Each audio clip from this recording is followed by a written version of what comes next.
கேட்டு என் உரையை முடிக்கின்றேன். धन्यवाद. बैठिए. श्री राघव चड्ढा जी. सर आमतौर पे देखा जाता है 20 मिनट्स. सर आमतौर पे देखा जाता है कि जब भी वित्तीय बजट देश में प्रस्तुत किया जाता है तो देश के कुछ वर्ग उस बजट से खुश होते हैं और कुछ वर्ग उस बजट से निराश होते हैं। लेकिन इस बार सरकार ने वो अचीव कर लिया जिसे अचीव करना संभव ही नहीं था। इस सरकार ने इस बजट से लगभग देश के हर वर्ग को निराश किया। They have managed to displease all sections of our society. In fact sir, Bharatiya Janata party के अपने समर्थक भी, अपने वोटर भी इस बजट से बेहद निराश हैं। सर बजट 2024 में अगर आप सर इनको मुझे बोलने दीजिए, नहीं तो मैं if you want me to yield मैं बैठ जाता हूं सर। आप बैठो, आप बोलने दो। माननीय सदस्य, आप बोलो ना। माननीय सदस्य, क्या प्रॉब्लम है? कृपया बैठे। बैठो आप। क्या बैठ जाए? बैठो आप। प्लीज बैठिए। आप बोलिए चड्ढा जी, प्लीज कंटिन्यू बोलिए। सर पिछले 10 सालों में टैक्स लगा कर सरकार ने एक देश के आम आदमी का खून चूस लिया। अब आप मानिए आप 10 रुपए कमाते हैं, उसमें से 3 साढ़े 3 रुपए आप इनकम टैक्स के माध्यम से दे देते हैं, 2 रुपए 2.5 रुपए जीएसटी आपका चूस लेता है, 1.5-2 रुपए आपका कैपिटल गेन टैक्स लगता है, सेस सरचार्जेस 1-1.5 रुपए के लग जाते हैं, तो मात्र 10 रुपए में से 7-8 रुपए तो सरकार के खजाने में चला जाता है। तो आम इंसान को मिलता क्या है, आम आदमी को मिलता क्या है? और सरकार जो हमसे इतना टैक्स लेती है उसके बदले में सरकार हमें देती क्या है? कौन सी ऐसी अंतर्राष्ट्रीय सेवाएं, world class health care, education, transport सुविधाएं सरकार बदले में देशवासियों को देती है? मैं ये भी पूछना चाहता हूं। इसीलिए आज मुझे ये कहने में बिल्कुल भी गुरेज नहीं है that sir we in India today pay taxes like England to get services like Somalia. Sir आज सर मैं अपने इस भाषण को सर 2 भाग में बांटूंगा। पहले भाग में मैं सर सरकार की इतनी दुर्दशा 2024 के चुनावों में क्यों हुई और आज की आर्थिक स्थिति क्या है उस पर बात करूंगा, और दूसरे भाग में कुछ सुझाव भी सरकार को दूंगा।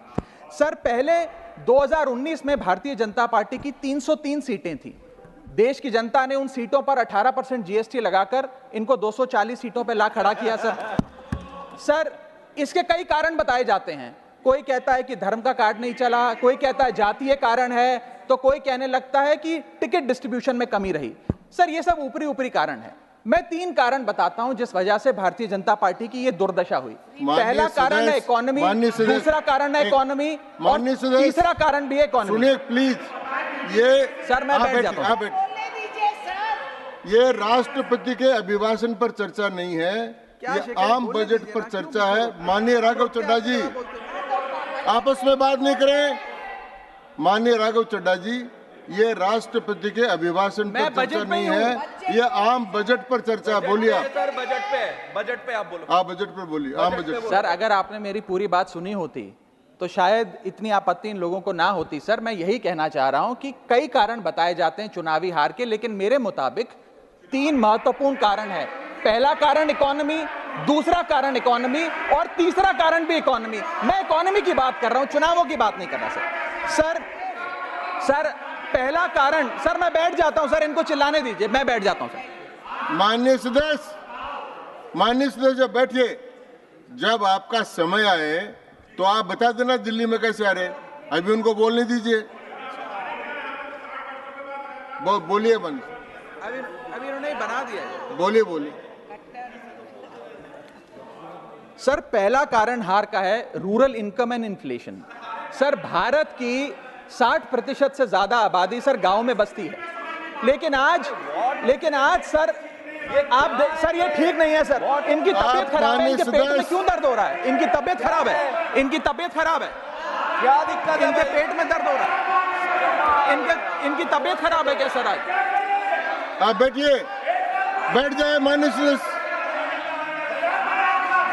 कृपया बैठे, बैठ जाए। मन कृपया बैठे, बैठिए।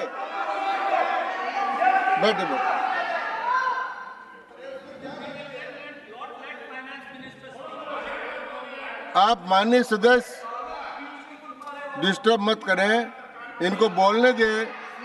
आपको बोलने का अवसर मिलेगा, अभी इनको बोलने दें। हाँ सर मैंने 2.5 मिनट बोला, उसमें 5 बार इन्होंने इंटरप्ट किया है। मैं अपना समय सूद समेत इनसे वसूलूंगा सर। सर मैं आगे चलता हूं सर। इस देश में सर पहला मेरा कारण था, ब्याज की आदत ठीक नहीं है sir, rural income and inflation. Sir आज rising rural inflation, rural unemployment, low crop yield, income inequality, farmer debt, high input cost, low income, no MSP और क्रॉप लॉसेस के चलते यह आलम है सर कि रूरल इनकम ग्रोथ वित्तीय वर्ष 23-24 में डेकेडल लो पे है, डेकेडल लो पे। और सर इसी के साथ साथ किसानों की आय दुगना करने का वादा था, स्वामीनाथन कमीशन के अनुसार एमएसपी देने का वादा था, वो वादे जब पूरे नहीं हुए तो आलम यह है सर कि पिछले 25 महीने लगातार रियल रूरल वेजेस डिक्लाइन पर हैं लगातार। और इसके साथ साथ यूपीए के दौरान, कांग्रेस पार्टी की सरकार के दौरान फार्म वेजेस में 8.5% का इजाफा देखा गया था। एनडीए 1 के दौरान 3% और एनडीए 2 के दौरान -0.6% का इजाफा देखा गया, यानी कि रूरल वेजेस गिरती जा रही हैं। सर मैं ऐसे साधारण भाषा में समझाता हूं सर।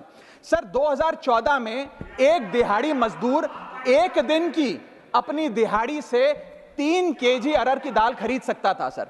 सर आज वही दिहाड़ी मजदूर वर्ष 2024 में एक दिन की दिहाड़ी से 1.5 केजी अरहर दाल खरीद पा रहा है, यानी कि महंगाई भी बढ़ रही है और उसकी आमदनी भी घट रही है।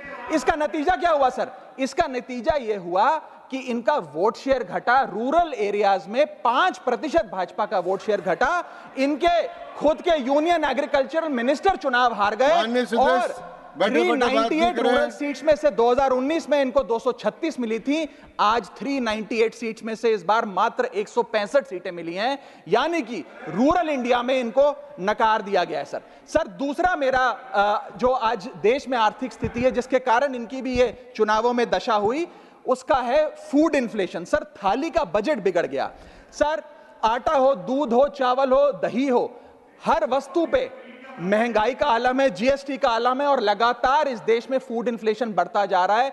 9 से 9.5% के लगभग आसपास फूड इन्फ्लेशन मंडरा रही है सर इस देश में। और मैं पूछना चाहता हूं सरकार से कि वो कमोडिटीज जिसमें हम सेल्फ सफिशिएंट थे, वो कमोडिटीज जिसमें हम एक्सपोर्ट किया करते थे, उसमें कैसे महंगाई घुस गई? और अगर वो कमोडिटीज भी महंगी हो गई हैं तो उसका फायदा किसान को क्यों नहीं मिलता?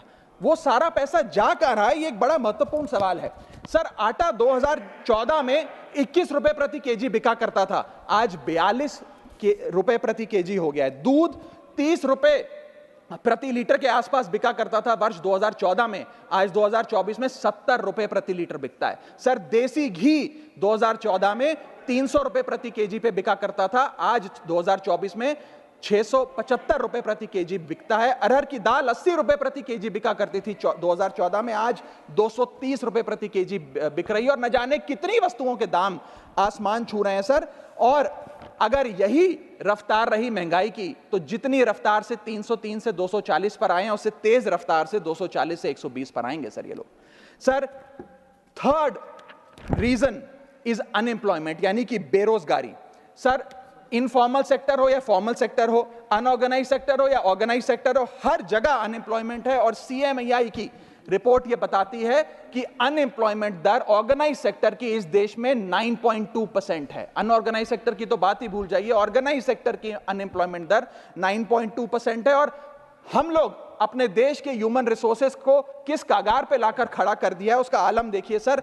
उत्तर प्रदेश सरकार के सचिवालय में पीएन की पोस्ट के लिए 368 नौकरियां निकली, 23 लाख लोगों ने उसके लिए आवेदन पत्र दिए। इंडियन रेलवेज के ग्रुप डी एम्प्लॉइज में 63,000 पोस्ट निकली, उसके लिए 2.5 करोड़ लोगों ने आवेदन पत्र दिए। 2.5 करोड़ ऑस्ट्रेलिया की आबादी से भी ज्यादा है sir. Sir 9,900 constable post Bihar police निकालती है, उसके लिए 11 लाख आवेदन पत्र आते हैं। और सर सारी चीजें छोड़िए, महाराष्ट्र सचिवालय के कैंटीन में 12 वेटरों को भर्ती करने के लिए जब आवेदन पत्र मांगे गए तो 7,000 लोगों ने आवेदन पत्र दिए, जिसमें कई पोस्ट ग्रेजुएट्स और ग्रेजुएट्स भी शामिल थे। सर ये बेरोजगारी का आलम है। चौथा, की सेक्टर स्टैग्नेशन।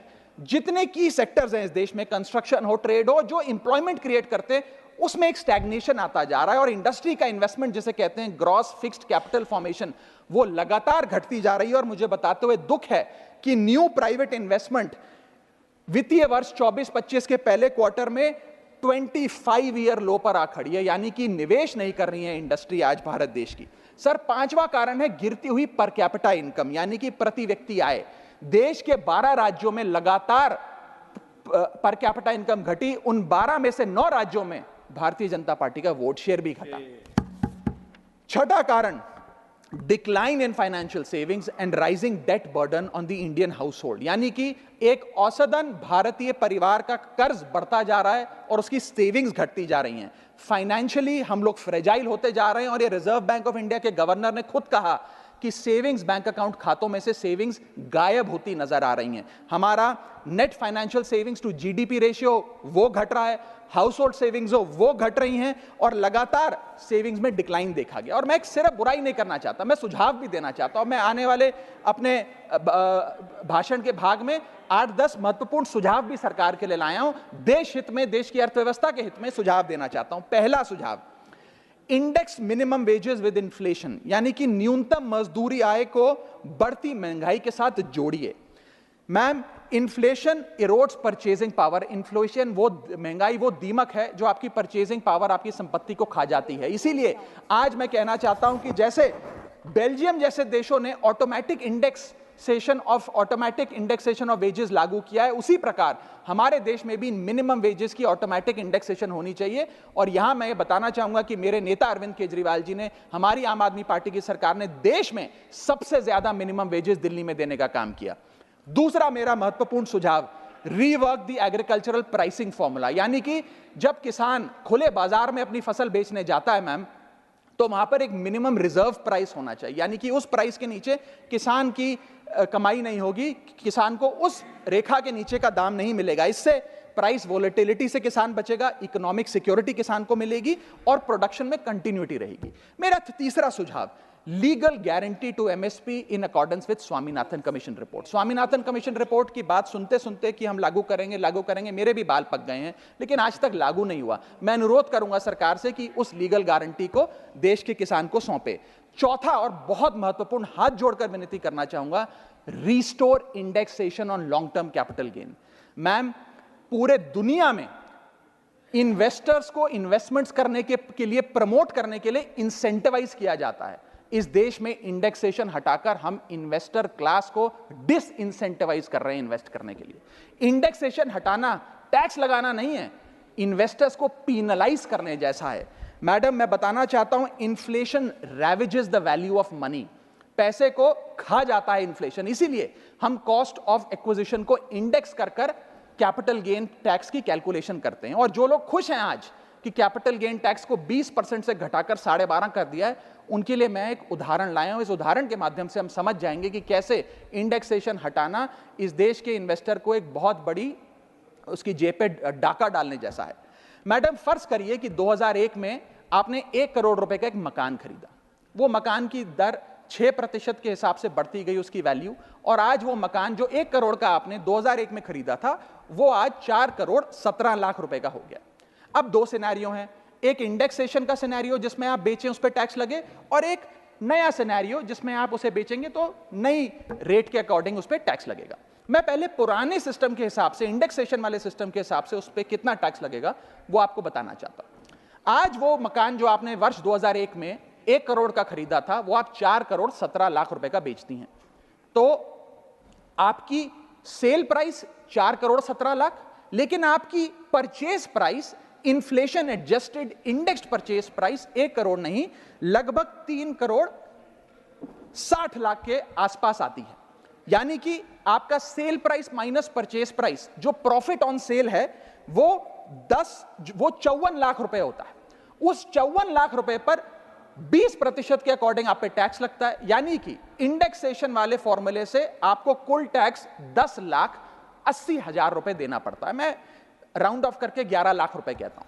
लेकिन जो नई व्यवस्था है जिसमें इंडेक्सेशन आपसे छीन लिया गया है, उसमें sale price 4 crore 17 lakh, cost price 1 crore, मुनाफा 3 करोड़ 17 लाख, उस पर 12.5% टैक्स, यानी कि टैक्स कुल मिलाकर आपका बनता है 39 लाख 62,000। यानी कि नई व्यवस्था में वही 1 करोड़ का मकान अगर आप बेचेंगे आज 4 करोड़ 17 लाख का, तो आपको लगभग 40 लाख रुपए टैक्स देना पड़ेगा, और पुरानी व्यवस्था में आपको मात्र 11 लाख रुपए टैक्स देना पड़ेगा। यानी कि 40 माइनस 11 लगभग 29 लाख रुपए का एडिशनल टैक्स आपको देना पड़ेगा मात्र 1 करोड़ रुपए के प्लॉट की सेल पर। यह है इंडेक्सेशन का खेल। इसीलिए indexation long term capital investments के लिए अति आवश्यक है। मैं सरकार से अनुरोध करूंगा कि उसे ना हटाएं, और आज मैं इस सदन में भविष्यवाणी करता हूं, अगर आपने इंडेक्सेशन वापस लागू नहीं किया तो 3 चीजें होने जा रही हैं इस देश में।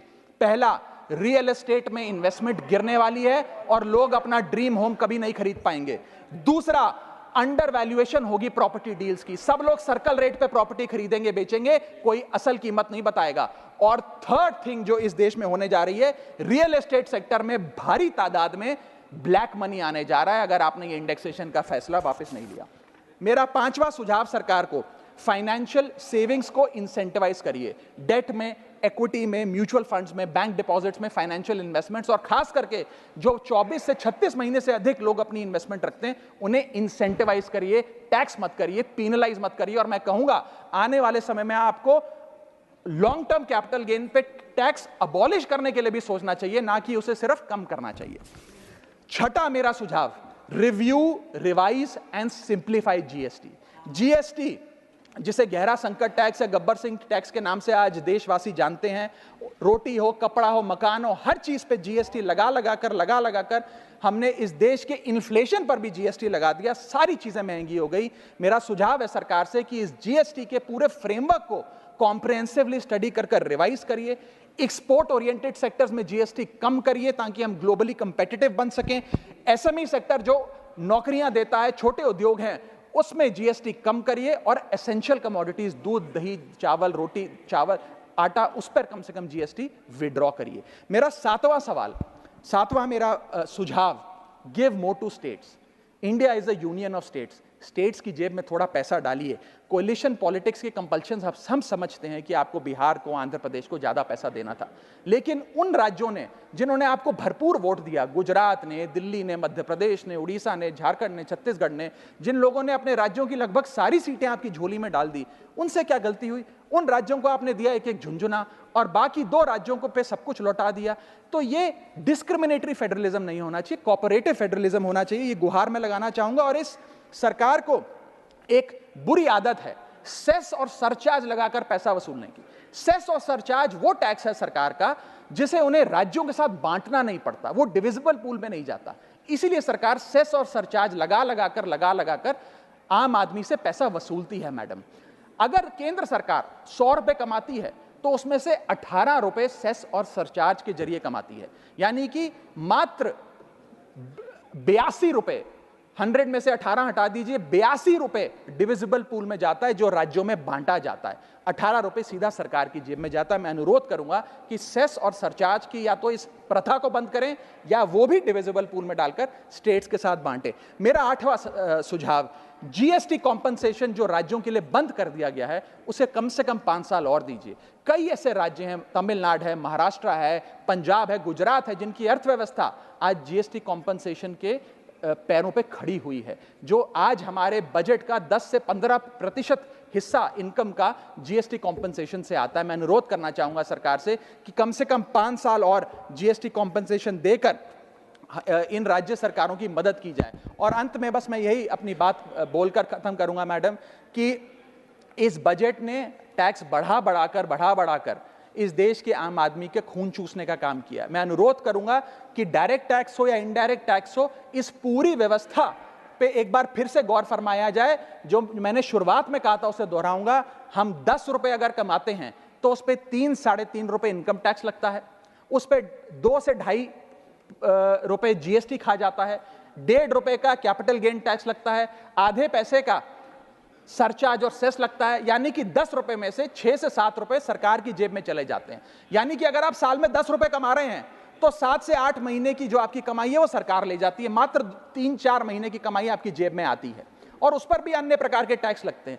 और उसके बदले में हमें कोई सुविधाएं नहीं मिलती है, ना ट्रांसपोर्ट, ना हेल्थ केयर, ना कोई इंफ्रास्ट्रक्चर, कोई ऐसे जैसे और बड़े बड़े विकसित देशों में, United states of America, United kingdom, European countries में जो हाई टैक्स रिजीम्स मानी जाती हैं, उनमें नागरिकों को सुविधा दी जाती है, लेकिन उसके बदले में दिल्ली में, हिंदुस्तान में, देश भर में कोई ऐसी सुविधा केंद्र सरकार नहीं देती है। इसीलिए यह कहा जाता है that we impose taxes like the Europeans do to get services like sub-Saharan countries। मैं अनुरोध करूंगा सरकार से कि इस टैक्स फ्रेमवर्क को डायरेक्ट हो या इनडायरेक्ट टैक्स हो, उसका भी एक कॉम्प्रिहेंसिव रिव्यू करें। बहुत बहुत शुक्रिया। धन्यवाद। माननीय